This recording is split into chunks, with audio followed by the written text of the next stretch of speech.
सुखदेव जी कह रहे हैं कि इतनी भी किसी में आसक्ति नहीं होनी चाहिए कि महाराज हमारा प्राण ही संकट में आ जाए, हमारा जीवन ही खराब हो जाए। इसलिए कबूतर से आसक्ति का त्याग और समुद्र से गंभीरता सीखी। समुद्र जितना गंभीर रहता है वैसे ही गंभीर रहना चाहिए। समुद्र जिस दिन मर्यादा लांघ देता है उस दिन पृथ्वी पर प्रलय आ जाता है।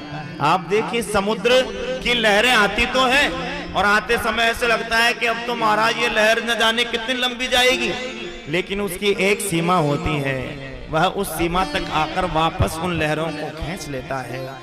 समुद्र गंभीर रहता है, वह मर्यादित रहता है। हाथी से स्त्री का त्याग, हिरण से श्रवण शक्ति का त्याग।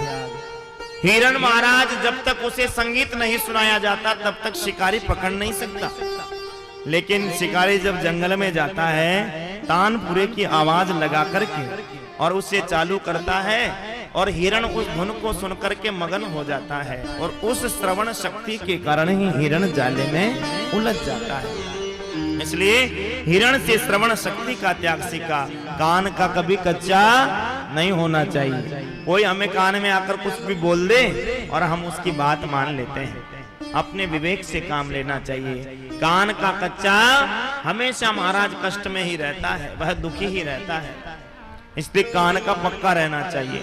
पिंगला वेश्या से आशा का त्याग, कुरर पक्षी से संग्रहण का त्याग, कुंवारी कन्या से एकांतवास, बाण बनाने वाले से एकाग्रता।